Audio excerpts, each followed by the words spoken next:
অনেক স্টুডেন্ট ভাবে যে বারবার প্র্যাকটিস করলেই মনে হচ্ছে আমার দমে নাম্বার আসবে। ভালো করে বোঝো, একটা অঙ্ক আছে,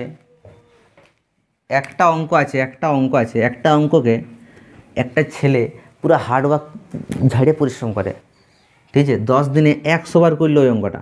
কবার করলো? 100 বার করলো। আর আরেকটা স্টুডেন্ট 10 দিনে 5 বার করলো। দুজনের মধ্যে কি ডিফারেন্সটা এটাই যে একে কি কেউ হয়তো কোনো দিক থেকে শুনেছে এই ছেলেটা যে যে যত পরিশ্রম করে সে তত সফল হয়, যে যত পরিশ্রম করে সে ততই সফল হয়। তখনই রাত দিন শুধু লেখো, একদম খাতা করা আছে অঙ্ক, আর শুধু লেখো, দেখে দেখে মাথায় কিচ্ছু যাচ্ছে না। বাড়ির লোকে ভাবছে আমার ছেলেটা তো অনেক অঙ্ক করছে, ঠিক না? যে করছে সেও ভাবছে যে আমি তো অনেক পরিশ্রম করছি, আমার ভালো রেজাল্ট হওয়া উচিত, উচিত কি নাই? আর আরেকজন যে 5 বার করেছে, কিন্তু যা করেছে একবার করেছে, সলিড একদম ঢুকাই নিয়েছে মাথাটাই, সলিড করে ভালো করে বুঝে নিয়ে পরীক্ষায় অঙ্কটা এলো, কে করতে পারবে? কে করতে পারবে? যে বুঝে করেছে। এইটাকে বলে স্মার্ট ওয়ার্ক। শুধু হার্ড ওয়ার্ক করলেই হবে না, একটু স্মার্ট ওয়ার্ক মানে কি, একটু বুঝতে হবে ব্যাপারটা, ঠিক আছে? কিছু ঢুকলো মাথায়? তো যা পড়ছো, সায়েন্সের যা পড়ছো, অ্যাটলিস্ট যেমন ব্রেনটাতে যায়, ঠিক আছে, ব্রেনটাতে যাই। ছোটো বাচ্চাকে যখন আমি পড়াই, ওদেরকে 5টা অঙ্ক ওদেরকে বলি যে এগুলো 3 বার করে আসবি, কিন্তু তোদেরকে দেখবি বলি না আমি যে তোরা এটা 3 বার করে আসবি, 4 বার করে আসবি। কেন বলি নি? কারণ ওরা ছোটো তো, হ্যাঁ, ওরা ছোটো, ওদেরকে এখন ওই হ্যাবিটটা তৈরি করতে হবে। কিন্তু তোদের ওই হ্যাবিটটা তৈরি করার দরকার আছে কি? তোরা তো ক্লাস 10-এ উঠে গেছিস, এখন তোদের স্মার্টটা চাই, মেন জিনিসটা বুঝতে হবে, কার সঙ্গে করতে হবে। এটাই বুঝি যখন এটা বললাম 3 ডিগ্রি সেন্টিগ্রেড আর 276 কেলভিন, এর মধ্যে কে সম্পর্ক?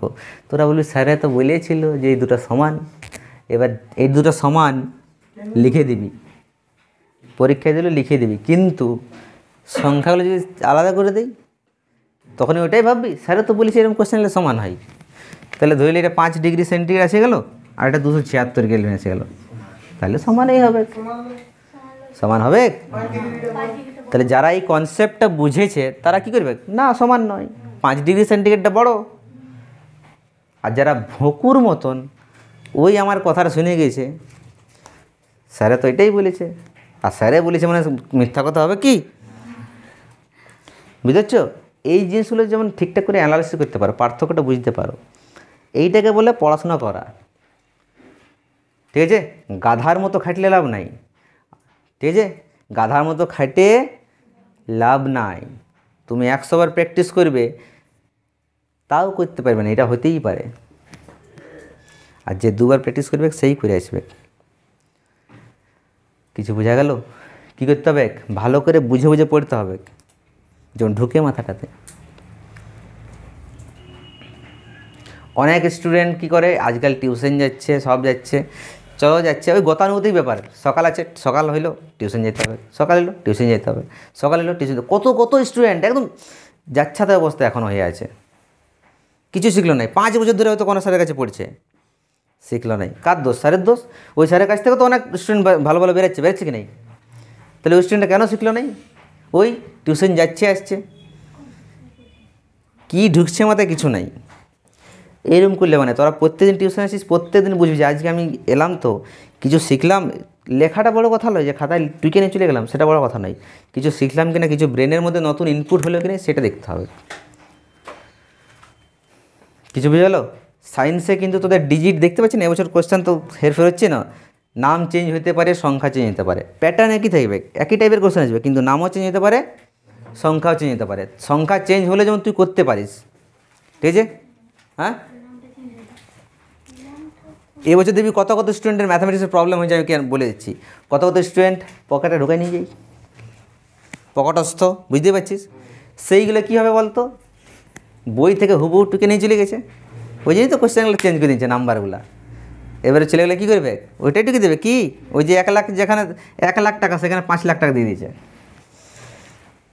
বল তাহলে যারা শিখেছে, অ্যাকচুয়াল অঙ্ক শিখেছে, তারাই করতে পারবে কেন?